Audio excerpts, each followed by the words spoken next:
So right now we have this latitude and longitude marker right here, and as you guys have learned over the series of different video clips, this latitude and longitude marker will actually show us New Orleans. This is the location of New Orleans. Now that's cool, that's awesome, that's dandy, but for most of us, except for the uber nerds, or maybe if you're a private pilot and studying for your license, even that, I don't know, I am, and I don't know the latitude and longitude of my house, and I don't think that the majority of people will. So what we get into is this concept of geocoding. Geocoding speaks to determining a latitude and longitude marker based on a physical address. If you give me an address, whatever your home address is, I need to be able to convert that into the latitude and longitude marker to actually display that. Now, if you use Maps at Google, you know that it does a little bit more than that. Maps at Google can take more information. Say if you say City Park, for example, in New Orleans we have our big old park, City Park. If I tell it City Park, New Orleans, Louisiana, it can take that information and take that real text and search on it to try and find a latitude and longitude marker that exists. And maybe you get one, maybe you get more, because sometimes it knows there are a bunch in the area that potentially could be it, are false positives. So we're going to get into that in a second, but it's important to understand that there may be more than one location for a specific designation, and addresses are always going to be more specific. Regardless, if we want to deal with this, we want to create an instance of a client geocoder. So I'm going to go ahead and create a variable. I'm going to name it GC for my geocoding, and I'm going to make it an instance of client geocoder. Alright, you notice my import statement got added up above here. Okay, and again, if you're not using Flash CS5, you need to add that, otherwise we're good. Now I'm not going to instantiate my instance of a geocoder immediately. The API requires that our geocoder instance can only be instantiated after the map ready event has fired.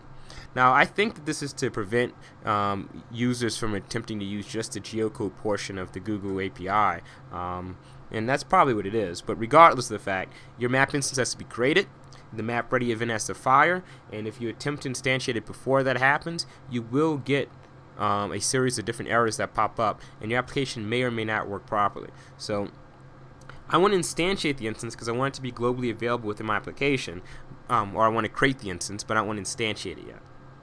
Now, when do map ready happens, I can actually go ahead and do the instantiation. So I'm going to say that JC is going to be equal to a new client geocoder. Okay. Now, just like with everything else in the Flash environment, we need to actually wait for when the geocoding information that we request comes back. So with my client geocoder here, I want to know as soon as we have successfully received geocoding information back so we can actually plot it and display it onto the screen. I warn you guys here, and gals, that whenever you use the client geocoder, it's an asynchronous call. And you'll find with Maps at Google that the less specific you are about your criteria, the longer it will take for data to come back, the longer the results will take. If I just say McDonald's, it may take forever, or so many results may come back that it just may decide not to actually answer my request. If you say something more specific, like a very specific address, it's going to come back a lot faster. Okay, so the more generic we are about our results, the less responsive it's going to be. Cool beans? Alright, so I'm going to tell my client geocoder instance that I want to add an event listener. Now we want to listen to what is a geocoding event, and we want to listen for geocoding success. I'm going to cop out here, and I am letting you know ahead of time that I am definitely copping out. I'm only going to listen for the success event. This means that I will only know if the address I specify successfully comes back. And it's very possible that you may provide an invalid address or something else may be wrong with it and it may fail. So if you're doing this in a production application, I highly recommend that you also listen to the geocoding failure event so you can tell it, or at least alert the user, that their address and information they provide is invalid. So when this happens, I'm going to say do geocode success. Next, I'm going to tell my geocoder instance here that I want it to geocode. Alright? I'm going to come up with a random address in New Orleans. So let's say 100 St. Charles Avenue, New Orleans, Louisiana. I don't know what the zip code is. I think it would probably be 70130, but we'll leave that off. Okay? So when that happens, we know that the function do geocode success should get called, assuming the address is valid. And I tested this, so I already know it's a valid address. So I'm going to create a function called do geocode success. We have an event here that's going to be our geocoding event, and we want to tell this to return void whenever it gets called. Cool beans. Alright, now here's the thing. We get back our results, we get back successful information, we know we have our data, but how many addresses do you get back? I know that there are tons of times I've used maps at Google, I provided criteria, sometimes even an address, and Google comes back and says there are 2, 3, maybe 4 addresses that may be the address that I actually asked for. Sometimes it's because I didn't give enough information, or whatever the case is. There is a potential for there to be multiple addresses that meet your criteria. So whenever you get a response back from a geocode call, it may be more than one response. Keep that in mind. So I'm going to create a variable named locations, and I make it of type array. And I'm going to make this equal to my event.response, and from the response here, I'm going to ask it for the place marks. This is an array of the place marks that have come back. These are the actual points and coordinates that it's found that match the criteria I've given it. Now you will notice that the response also has other arguments or other properties that are included in it. For example, we have name. Name corresponds to what you search for. So if you want to display to the user what they search for, you would simply use the name argument. Alright, now this is one or more. So I'm going to use a loop here. And I'm going to say that I have a variable I, which is going to be an unsigned integer. It should always be 0 or higher, so unsigned integer works for me here. I'm going to say that I want to do this while I is less than the locations at length, and I want to do I++ to loop through each one of these, so that's my incrementer. Cool? Every time this happens, I'm going to create a new marker instance, and we're familiar with the marker from earlier. This is our overlay. So I'm going to create a new marker. Now the marker wants to know what is the latitude and longitude that actually corresponds to whatever location this is that I've received back. So what I'm going to tell it is I want to get from my locations the current index, and from that index we have inside of it a point object, which is the actual latitude and longitude point.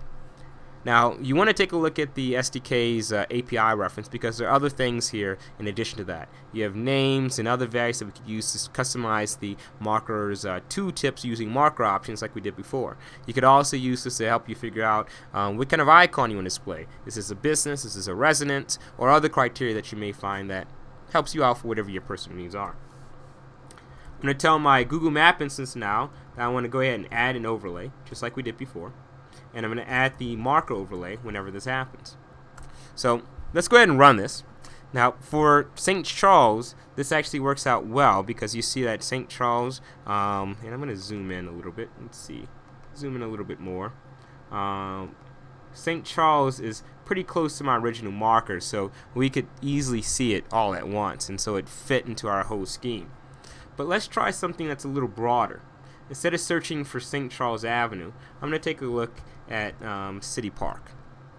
So City Park is a huge, gigantic park. It has a golf course. There's just tons of stuff there. And so we can see City Park is over here. This whole big old thing is City Park.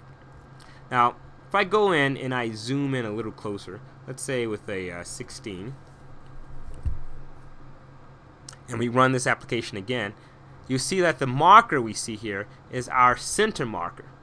But the marker that actually corresponds to City Park is somewhere all the way. Oh, sorry, bring that back. But it's way somewhere else. Let's see how good I am with the city, if I can find City Park pretty easily. Yeah, I'm completely off the mark. But the City Park marker, even though that's where I want to be, that's not where the actual marker is. Why? Because again, we told our Google Map instance all the way up here that we want to set the center based on that location. So you may find that when you actually add these different locations that you want to tell it that you want to set the center based on one of the locations that you've received point. So for example here, I'm going to tell it that the location, in this case City Park, is the point that I want to actually set it to go to automatically, as opposed to it centralizing its position on New Orleans in the latitude and longitude that I gave it earlier. Does that make sense? I think it does. Let me run this again. and we should see our map loads in a second. And based on our geocoding information, we should also see that the marker now becomes the actual location that the centering occurs on, as opposed to the centering which originally happened on the New Orleans latitude and longitude that I provided earlier.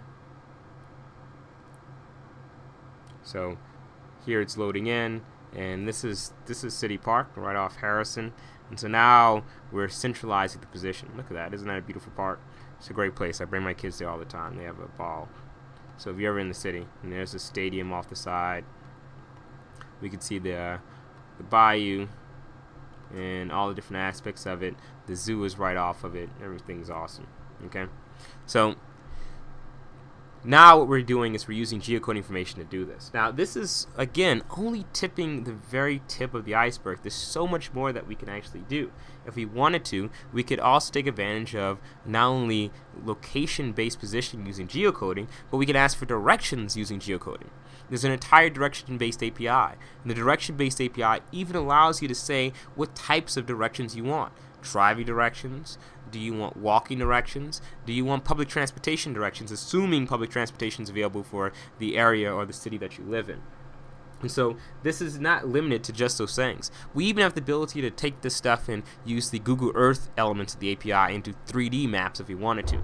So as with anything, there's great power, but with great power comes great responsibility.